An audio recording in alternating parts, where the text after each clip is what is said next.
नमस्कार मित्रांनो, तुमच्या चुकीच्या कर्मांमुळे तुम्हाला पुढील जन्मात पशुयोनी भोगावी लागू शकते।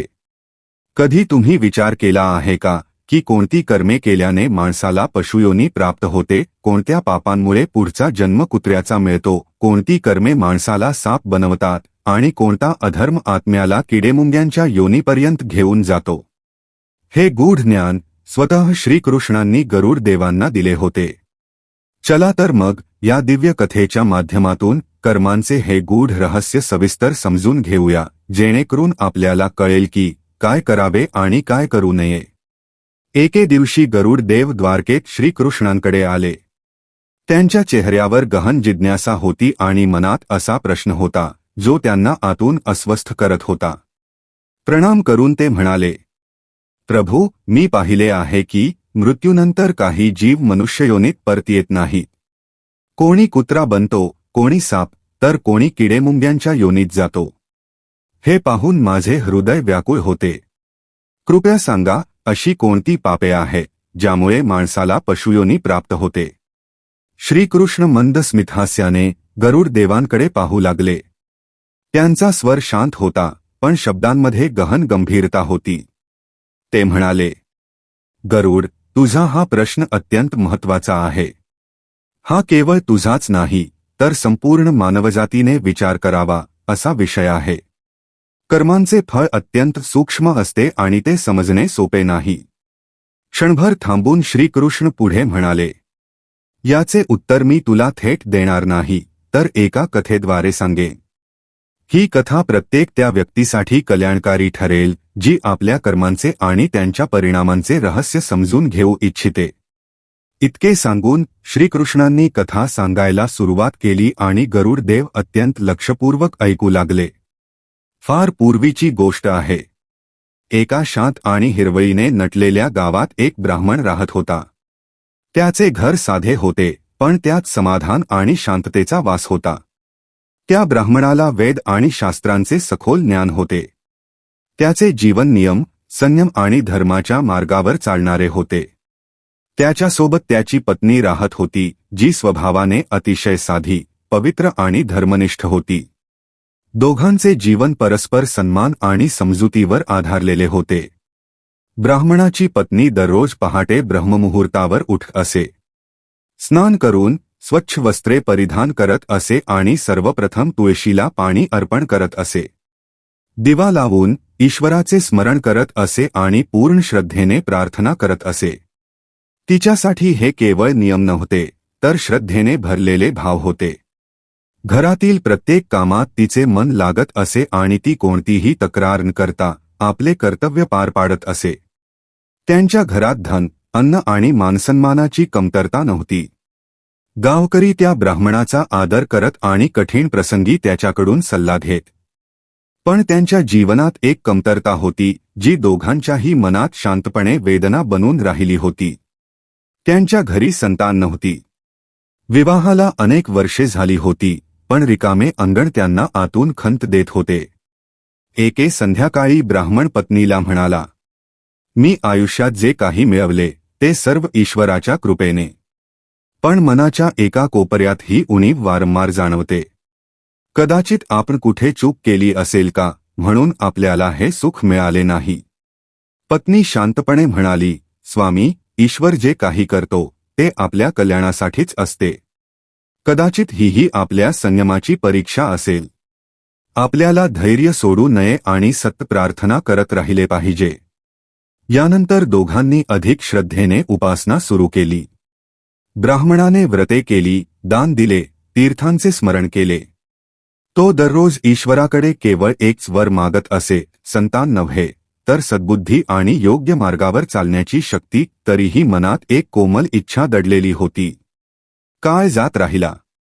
विवाहाला 7 वर्षे पूर्ण झाली। एके दिवशी ब्राह्मणाच्या पत्नीला एक अद्भुत स्वप्न पडले। तिने पाहिले की एक दिव्य प्रकाश त्यांच्या घरात प्रवेश करत आहे।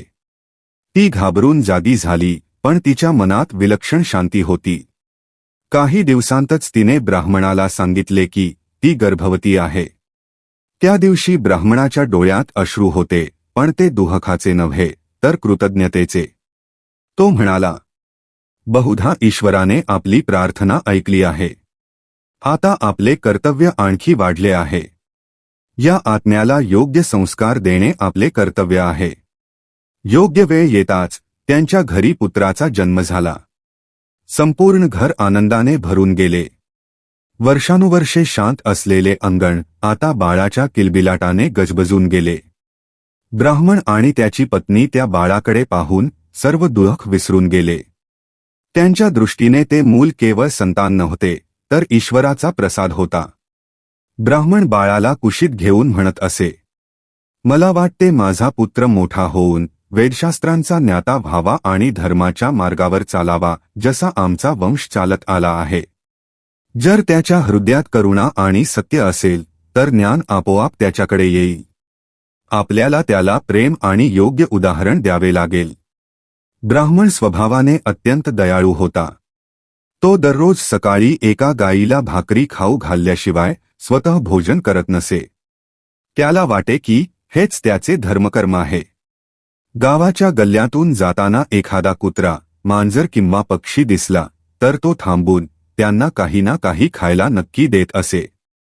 हे सर्व तो दिखाव्यासाठी नव्हे, तर अंतःकरणातील करुणेमुळे करत असे. एके दिवशी एका शेजाऱ्याने त्याला विचारले, तुम्ही इतके दान करता, प्रत्येक जीवाची एवढी काळजी घेता, तुम्हाला कधी हे ओझं वाटत नाही का? ब्राह्मणाने शांतपणे उत्तर दिले, एखादा भुकेला पाहूनही जर हृदय वितळत नसेल तर ज्ञान आणि धर्माचा उपयोग तरी काय? त्याचा पुत्र हळूहळू मोठा होऊ लागला. ब्राह्मण त्याला जवळ बसवून वेदांचे पठण ऐकवत असे, मंत्रोच्चार करवून घेत असे आणि जीवनातील लहान मोठे संस्कारही शिकवत असे. तो त्याला केवळ पुस्तकांचे नव्हे, तर आचरणाचे ज्ञान द्यायचा इच्छित होता. मुलगाही वडिलांचे बोलणे लक्षपूर्वक ऐकत असे आणि त्यांचे आचरण पाहत असे. एके दिवशी मुलाने वडिलांना विचारले, बाबा, तुम्ही प्रत्येक जीवाला अन्न का देता? ते तर बोलूही शकत नाही. ब्राह्मणाने त्याच्या डोक्यावर हात ठेवून म्हटले, बाळा, ते बोलू शकत नाही, पण वेदना नक्कीच अनुभवतात. जो दुसऱ्याच्या दुःखाला समजतो तोच खरा माणूस असतो. काळ आपल्या गतीने पुढे सरकत राहिला. ज्या मुलाच्या मनात कधी काळी वडिलांच्या शब्दांनी सत्य आणि करुणेची बीजे रुजली होती, तो आता किशोरावस्था पार करून युवावस्थेच्या उंबरठ्यावर उभा होता. त्याच्या मनातील जिज्ञासा आता असंयमित झाली होती. गावाबाहेरील जग, नवे लोक आणि नव्या सवयी त्याला आकर्षित करू लागल्या. हळूहळू तो अशा संगतीत पडला जिथे ना धर्माचा मान होता, ना संस्कारांची कद्र. सुरुवातीला बदल फार सूक्ष्म होता. तो वडिलांसोबत वेदपठणात कमी बसू लागला. पूजेच्या वेळी कारणे सांगून टाळाटाळ करू लागला. आईचे उपदेश त्याला ओझे वाटू लागले. ब्राह्मण हे सर्व पाहत होता, तरीही त्याने धैर्य सोडले नाही. त्याला विश्वास होता की मुलगा मार्ग चुकतोय, पण पुन्हा योग्य वाटेवर येईल. एके दिवशी ब्राह्मणाने शांतपणे मुलाला विचारले, बाळा, मला दिसतेय की आता तुझे मन ना अभ्यासात लागत आहे, ना साधनेत. तुला काही त्रास आहे का, की आमच्याकडून काही चूक झाली? मुलाने उदासीनतेने उत्तर दिले, बाबा, तुम्ही प्रत्येक गोष्ट धर्मनियमांशी का जोडता? आजचे जग वेगळं आहे. सतग्रंथांत बुडून राहणे म्हणजे जीवन नाही. मला माझ्या पद्धतीने जगायचं आहे. हे ऐकून आई व्यथित झाली आणि काळजीने म्हणाली, बाळा, आपल्या पद्धतीने जगणं चुकीचं नाही, पण योग्य यातील फरक समजणे आवश्यक आहे. आम्ही तुला अडवत नाही, फक्त तू पडू नये म्हणून सांगतो. पण मुलाच्या कानावर जणू काहीच पडत नव्हते. आता तो उशिरापर्यंत घराबाहेर राहू लागला. त्याचे नवे मित्र त्याला गावाबाहेर घेऊन जात, जिथे नशा आणि मांसाहार सामान्य गोष्ट होती. जो मुलगा कधीकाळी गायींना आणि पक्ष्यांना प्रेमाने पाहायचा, तो आता या गोष्टींची खिल्ली उडवू लागला. एक रात्री तो नशेत डुलतडुलत घरी आला. त्याचे कपडे अस्ताव्यस्त होते आणि डोळ्यात मद्याची लालसर झाक स्पष्ट दिसत होती. हे दृश्य पाहून ब्राह्मणाचे हृदय थरथरले. त्याने कठोर शब्द वापरले नाहीत, पण आवाजात खोल वेदना होती. तो म्हणाला, बाळा, हा मार्ग तुला कुठे घेऊन जाणार? मी तुला सत्य आणि संयम शिकवले होते. तुझे कर्म केवळ तुलाच नाही तर संपूर्ण वंशालाही प्रभावित करतात. मुलगा हस्त म्हणाला, बाबा, तुम्ही जुन्या विचारात जगता. जीवन एकदाच मिळतं. मनासारखं जगलो नाही तर अशा जीवनाचा उपयोग तरी काय? त्याच्या शब्दांनी आईवडिलांचे हृदय जणू विदीर्ण झाले. तरीही ते शांत राहिले. त्यांना वाटले की रागाने नव्हे तर प्रेमानेच गोष्ट सुधरू शकते. पण काळ जसजसा गेला तसतसा मुलाचा स्वभाव अधिक कठोर होत गेला. तो आता आईवडिलांचा उघडपणे अपमान करू लागला. समजावले की टोमणे मारून घराबाहेर निघून जाई. एके दिवशी त्याच्या मित्रांमध्ये चर्चा सुरू होती. एका मित्राने संकोचाने म्हटले, तुझे वडील तर गावात पवित्रता आणि धर्माचे प्रतीक मानले जातात. तू हे सगळं करतोस तेव्हा तुला कधी अपराधी वाटत नाही का? मुलाने मद्याचे पात्र हातात घेत म्हणाले, वडिलांचे जीवन त्यांचं आहे. माझं जीवन माझं आहे. मी त्यांच्यासारखा होऊन माझं तारुण्य वाया घालवू इच्छित नाही. त्याच्या शात गर्व होता आणि डोळ्यात अहंकार.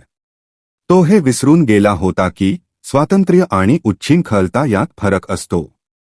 इकडे घरात आई दररोज संध्याकाळी दिव्यासमोर बसून प्रार्थना करत असे. तिचे शब्द शांत असत पण तिचे अश्रू खूप काही सांगून जात. एके संध्याकाळी ब्राह्मणाने शेवटचा प्रयत्न करण्याचा निश्चय केला. त्याने मुलाला जवळ बसवले आणि गंभीर स्वरात म्हणाला, मी तुला आदेश देत नाही, फक्त अनुभव सांगतो. जे कर्म आज सुख देणारे वाटतात तेच उद्या दुःख बनून परत येतात. मुलगा चिडून म्हणाला, तुम्ही नेहमी भविष्यातीलच गोष्टी करता. मी वर्तमानात जगतो. मला उपदेश नकोत. मला माझी स्वातंत्र्य हवी आहे. त्या रात्री ब्राह्मण बराच वेळ जागाच राहिला. त्याला आपल्या स्वतःच्या कर्मांचा विचार सतावू लागला. पालनपोषणात कुठे कमी राहिले होते का? प्रेम जास्त झाले का? की शिस्त कमी पडली? त्याच्या मनात एक अनोळखी भीती घर करू लागली, जणू येणारा काळ एखादी कठोर परीक्षा घेणार होता. पुत्र आता पूर्णपणे चुकीच्या संगतीत बुडाला होता. मांस आणि मद्य त्याच्यासाठी सामान्य झाले होते. घराची मर्यादा, आईची माया आणि वडिलांचे तप हे सर्व त्याला निरर्थक वाटू लागले होते. तो आपल्या कृत्यांना तर्क लावून योग्य ठरवत होता, पण मनाच्या आत कुठेतरी एक रिकामेपणही होते जे तो मान्य करायला तयार नव्हता. काळ जसजसा पुढे गेला तसतसे ब्राह्मणाच्या पुत्राचे छंद अधिकच वाढत गेले. मद्य, मांस आणि उच्छृंखल जीवन आता त्याची सवय नव्हे तर गरज बनली होती. पण त्याची स्वतःची कमाई काहीच नव्हती. आतापर्यंत तो जे काही करत होता ते वडिलांच्या धनावरच अवलंबून होते. हळूहळू ब्राह्मणाच्या घरातील सर्व साठवलेले धन त्याच्या वाईट सवयींमध्ये नष्ट झाले. जे घर कधीकाळी समाधान आणि साधेपणाचे प्रतीक होते तिथे आता दारिद्र्याने पाऊल टाकले. एके दिवशी तो पुन्हा वडिलांकडे आला. त्याच्या आवाजात विनय नव्हता, अधिकार होता. त्याने कठोर स्वरात म्हटले, मला पैसे हवेत. माझे मित्र वाट पाहत आहेत. आज मला रिकाम्या हाताने जायचे नाही. ब्राह्मणाने त्याच्या डोळ्यात पाहिले. त्याला कळून चुकले होते की हे धन कोणत्याही चांगल्या कार्यासाठी मागितले जात नव्हते. जड मनाने तो म्हणाला, बाळा, आता माझ्याकडे देण्यासारखे काहीच उरले नाही. जे काही होते ते सर्व तुझ्या शौकात संपले. आणि अशा कर्मांसाठी मी आता अधिक धन देऊ शकत नाही. हे ऐकताच पुत्राचा राग उसळला. मग तुम्ही मला बेसहारा सोडून दिले. तुम्ही कधीच माझ्या इच्छा समजून घेतल्या नाहीत. जर पैसे देऊ शकत नसाल तर मला उपदेश देण्याचाही तुम्हाला अधिकार नाही. आई मध्ये पडली. तिच्या आवाजात थरथरती वेदना होती. बाळा, रागात असे बोलू नकोस. आम्ही तुझ्यासाठी काय केले नाही, आजही तुला योग्य मार्गावर आणण्यासाठी शेवटचा प्रयत्न करत आहोत.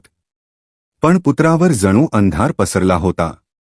रागाच्या भरात त्याने घराची सर्व मर्यादा विसरून आईवडिलांशी भांडण केले.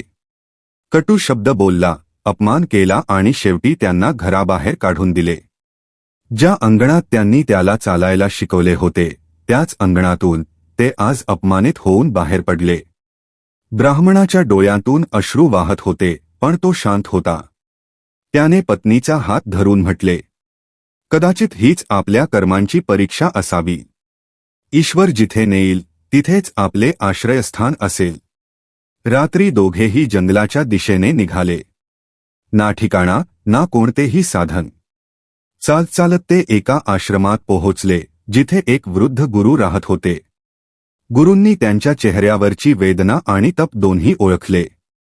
गुरूंनी शांत स्वरात म्हटले, तुम्ही येथे शरण यायला आला आहात.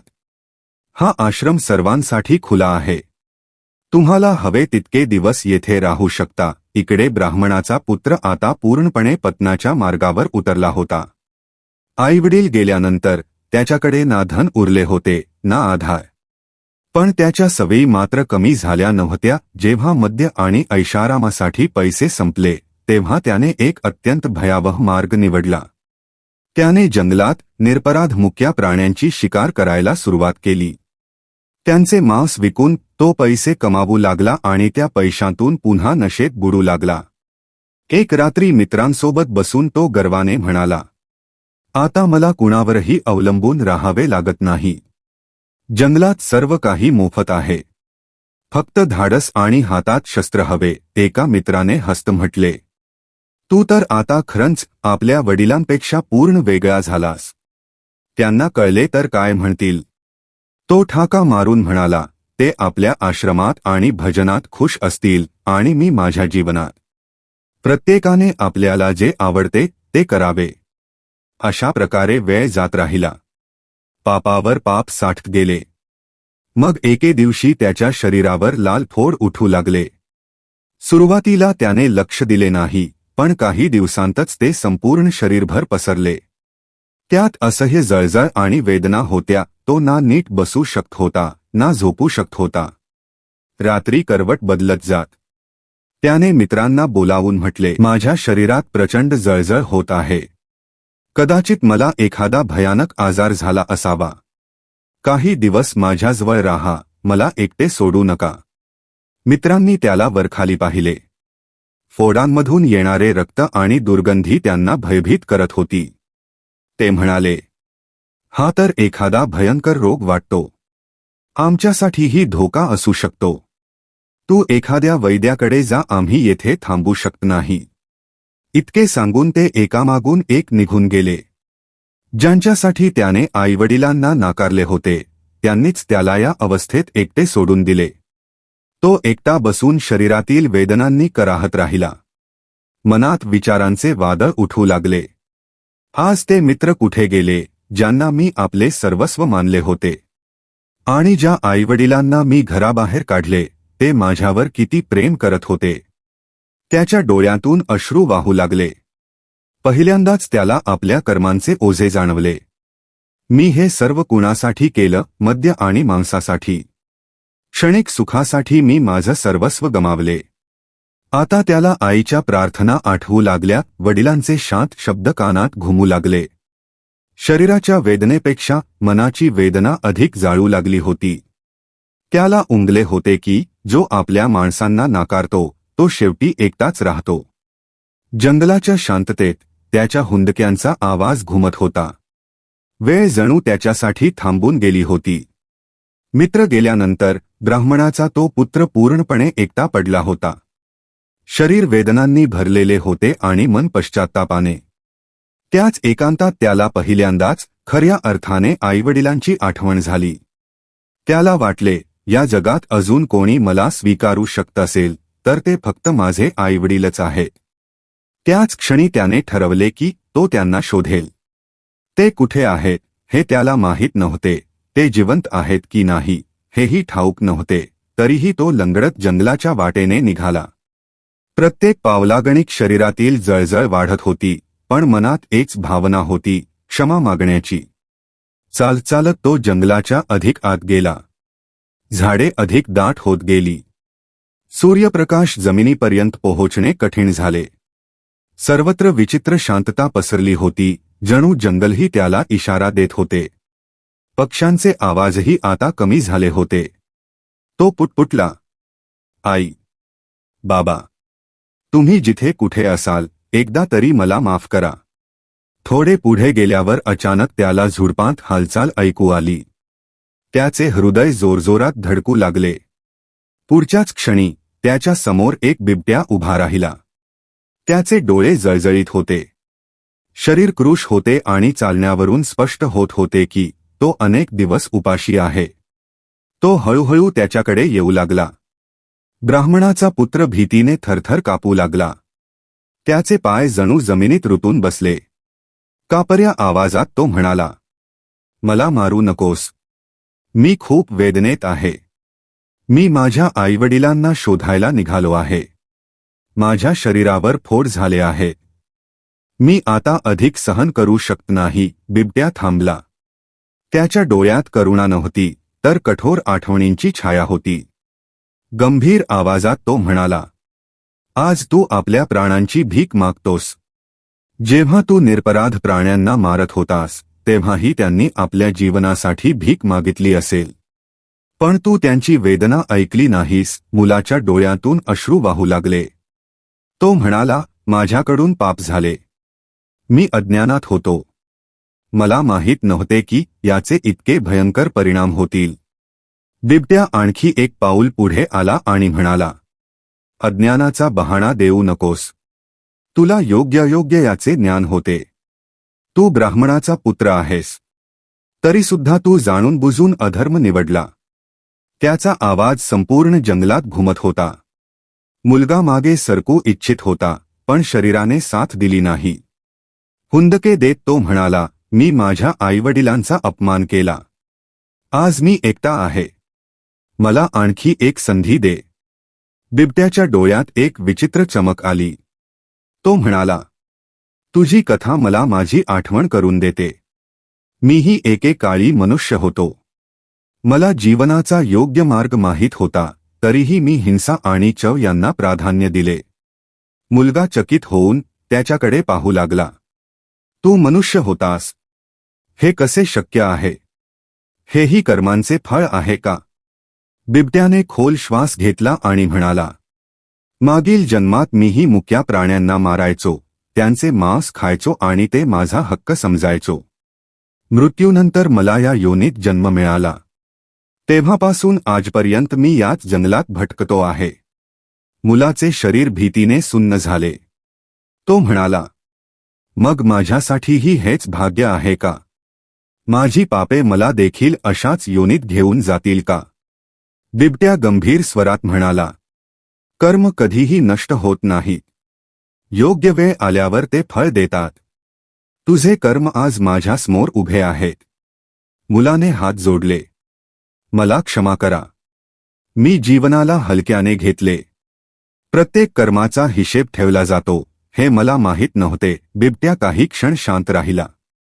मग तो म्हणाला, पश्चात्ताप तेव्हाच मौल्यवान असतो जेव्हा तो कर्म करण्यापूर्वी केला जातो. आजचा पश्चात्ताप तुला वेदनेतून मुक्त करू शकत नाही. आज मी तुला खाऊन माझी भूक भागवीन आणि हेही तुझ्या कर्मांचेच फळ आहे. मुलगा जोरजोरात रडू लागला. आई, बाबा, मी फार मोठी चूक केली. काश वेळ परत आला असता. पण वेळ कधीच परत येत नाही. पुढच्याच क्षणी बिबट्याने त्याच्यावर झडप घातली. जंगलाची शांतता एका किंकाळीने भंग पावली आणि पुन्हा सर्वत्र शांतता पसरली. काही क्षणांतच त्या ब्राह्मण पुत्राचे जीवन संपले. अचानक त्याच्या समोर दोन भयानक आकृती प्रकट झाल्या. त्यांच्या डोळ्यात अग्नीसारखी ज्वाला होती आणि हातात पाश होते. ते यमदूत होते. एका यमदूताने कठोर स्वरात म्हटले, तुझा काळ पूर्ण झाला आहे. आता तुला तुझ्या कर्मांचे फळ भोगावे लागेल. चल यमपुरीत, धर्मराज तुझी प्रतीक्षा करत आहे. त्या मुलाची आत्मा थरथर कापू लागली. मला अजून एक संधी मिळणार नाही का? मी पश्चात्ताप केला आहे. अजूनही काही मार्ग शिल्लक नाही का? दुसरा यमदूत म्हणाला, पश्चात्तापाचा काळ जीवनात असतो. आता फक्त कर्मांचा हिशेब उरला आहे. दोघे यमदूत त्याच्या आत्म्याला घेऊन यमपुरीकडे निघाले. मार्गात त्याला अनेक आत्मा दिसल्या. कोणी रडत होते, कोणी कराहत होते, कोणी स्तब्ध उभे होते. प्रत्येक चेहऱ्यावर वेगवेगळी वेदना होती, पण कारण एकच होते, स्वतःची कर्मे. लवकरच ते यमपुरीत पोहोचले. तेथील वातावरण गंभीर होते. विशाल सभागृहात धर्मराज यमराज विराजमान होते. त्यांच्या चेहऱ्यावर ना राग होता ना करुणा, फक्त न्याय. त्यांच्या शेजारी चित्रगुप्त आपल्या ग्रंथांसह उभे होते. यमदूतांनी प्रणाम करून सांगितले, महाराज, ही तीच आत्मा आहे जिने जीवनात अनेक अधर्म केले. तिला आपल्या समोर उपस्थित केले आहे. यमराजांनी गंभीर दृष्टीने आत्म्याकडे पाहिले आणि म्हणाले, चित्रगुप्त, याचे कर्मलेखन सादर करा. चित्रगुप्तांनी ग्रंथ उघडला. त्यांचा स्वर शांत होता, पण शब्द कठोर सत्याने भरलेले होते. ही आत्मा धर्मनिष्ठ ब्राह्मणाची संतान होती. तिला योग्य याचे पूर्ण ज्ञान होते. तरीही तिने जाणून बुजून अधर्माचा मार्ग निवडला. तिने मातापित्याचा अपमान केला. त्यांच्या धनाचा नाश नशा आणि विलासात केला. निरपराध प्राण्यांची हत्या करून मांसाचा व्यापार केला. पश्चात्ताप उशिरा केला. जेव्हा फळ समोर आले होते, आत्मा मान खाली घालून उभी राहिली. महाराज, मी फार मोठी चूक केली. माझी कर्मे चुकीची होती, हे मी मान्य करतो. जो दंड होईल तो भोगण्यास मी तयार आहे. यमराजांचा स्वर घुमला. न्याय स्वीकारणे ही धर्माची पहिली पायरी आहे. पण त्यामुळे कर्म नष्ट होत नाहीत. प्रत्येक कर्माचे फळ भोगावेच लागते. क्षणभर मौन राखून ते पुढे म्हणाले, तू जीवनात मुक्या प्राण्यांना वेदना दिलीस. आता तुला स्वतः त्या योन्यांमध्ये जाऊन ती वेदना अनुभवावी लागेल. यमराजांनी घोषणा केली, तुला प्रथम सापाची योनी दिली जाते. त्यानंतर तू कुत्रा, बेडूक आणि किडेनकोड्यांच्या योन्यात जन्म घेशील. त्या योन्या जिथे भय, भूक आणि तिरस्कार सतत सोबत असतो. आत्मा थरथर कापू लागली. हा दंड कधी संपेल का? मला पुन्हा मानवी जन्म मिळेल का? यमराज म्हणाले, जेव्हा तुझे संचित कर्म संपतील तेव्हाच पुढचा मार्ग खुलेल. ही यात्रा लांब आहे, पण न्याय आहे. यानंतर यमदूतांनी त्याला सापाच्या योनीत पाठवले. पुढच्याच क्षणी तो स्वतःला पृथ्वीलोकात एका सापाच्या रूपात अनुभवू लागला. ना भाषा होती, ना अभिव्यक्ती, फक्त भय आणि भूक. प्रत्येक क्षणी माणसांकडून धोका होता. प्रत्येक जीव त्याला मारायला तत्पर होता. सापाच्या योनीत त्याने प्रथमच समजून घेतले की भय म्हणजे काय. दगडाखाली लपून राहणे, अन्नासाठी संघर्ष करणे आणि प्रत्येक क्षणी मृत्यूची भीती. त्याला आपल्या मागील जन्मातील क्रौर्य आता स्पष्टपणे जाणवू लागले. काळ गेल्यावर त्या योनीचे फळ पूर्ण झाले, तेव्हा त्याला दुसऱ्या योनीत पाठवले गेले. कधी तो कुत्रा झाला, जिथे त्याला उपेक्षा आणि भूक मिळाली. कधी बेडूक, जो प्रत्येक क्षणी चिरडला जाण्याच्या भीतीत जगतो. कधी किडा, ज्याला कुणीच महत्त्व देत नाही. प्रत्येक योनीत त्याला एकच गोष्ट समजत गेली, ज्या वेदना मी इतरांना दिल्या त्या वेदनाच आता माझा स्वतःचा अनुभव बनल्या होत्या. त्याची चेतना हळूहळू परिपक्व होत गेली. आईवडिलांचे प्रेम, वडिलांची करुणा आणि आईच्या प्रार्थना आता त्याला स्पष्टपणे जाणवू लागल्या. पण आता शब्द नव्हते, फक्त अनुभव उरले होते. कथा सांगून झाल्यावर श्रीकृष्ण काही क्षण मौन राहिले. मग ते पुढे म्हणाले, माणसाला पशुयोनी प्राप्त होण्यामागे अनेक कारणे असतात. पहिले कारण म्हणजे क्रूर हिंसा आणि निर्दयता. जो मनुष्य कोणत्याही आवश्यकतेशिवाय केवळ चव, मजा किंवा मनोरंजनासाठी पशुपक्ष्यांची हत्या करतो आणि इतरांच्या वेदना अनुभवत नाही, अशा व्यक्तीची आत्मा त्या हिंसेशी संबंधित पशुयोनीत जाते. अशी कर्मे करुणेपासून रिकामी असतात आणि करुणेविना माणूस राहत नाही. मग श्रीकृष्ण पुढे म्हणाले, दुसरे कारण म्हणजे भोजनातील लोभ आणि असंयम. जो मनुष्य केवळ जिभेच्या सुखासाठी जगतो, खाण्यापिण्यात कोणतीही मर्यादा ठेवत नाही आणि विवेक सोडून देतो, त्याला अशा योनीची प्राप्ती होते जिथे बुद्धी नसते, फक्त भूक आणि प्रवृत्ती उरतात. मनुष्याने अन्न खावे, पण अन्नाने मनुष्यावर राज्य करू नये. तिसऱ्या विषयावर बोलताना ते म्हणाले, तिसरे कारण म्हणजे कामवासनेत बुडालेले जीवन. जो मनुष्य स्त्रीपुरुषाच्या सन्मानाला विसरून केवळ वासनेलाच जीवनाचे ध्येय मानतो, परस्त्रीगमन, छल आणि भोगात गुंततो, अशा आत्म्याला अशी योनी मिळते जिथे विवेक संपतो आणि केवळ प्रवृत्ती उरते. वासनेवर नियंत्रण नसेल तर आत्मा अधःपाताकडे जाते. गरुड देव हे सर्व अत्यंत लक्षपूर्वक ऐकत होते. श्रीकृष्ण पुढे म्हणाले, चौथे कारण म्हणजे मातापिता आणि गुरु यांचा अपमान. ज्यांच्यामुळे जीवन मिळाले, संस्कार मिळाले, दिशा मिळाली, त्यांचाच अपमान केला, त्यांची सेवा नाकारली, तर तो मनुष्य कृतघ्न ठरतो. अशा आत्म्याला अशी पशुयोनी मिळते जिथे सेवा करावी लागते पण सन्मान मिळत नाही. शेवटी श्रीकृष्ण म्हणाले, पाचवे कारण म्हणजे अहंकार. जो मनुष्य आपल्या धन, शक्ती, ज्ञान किंवा पदाच्या गर्वात इतरांना तुच्छ लेखतो, गरीब व दुर्बलांचा उपहास करतो, त्यालाच ती योनी मिळते जिला तो तुच्छ समजत होता, जेणेकरून अनुभवातून त्याला गर्वाचे फळ समजावे. श्रीकृष्णांनी आपले वचन समाप्त करताना म्हटले, गरुड, पशुयोनी ही केवळ दंड नसून आत्म्यासाठी एक शिक्षाही आहे. मनुष्यजन्म हे सर्वात मोठे वरदान आहे. जो हा जन्म करुणा, संयम आणि विनयाने जगतो, तोच या जन्ममृत्यूच्या चक्रातून मुक्त होतो. गरुड देव नतमस्तक झाले आणि म्हणाले, प्रभू, आज आपण कर्म आणि करुणेचा खरा अर्थ समजावून दिलात. मित्रांनो, आजसाठी एवढेच. आम्हाला आशा आहे की आजची कथा तुम्हाला नक्कीच आवडली असेल. तेव्हा व्हिडिओला लाईक करा, शेअर करा आणि चॅनेलला सबस्क्राईब करायला विसरू नका. धन्यवाद. जय श्री कृष्ण.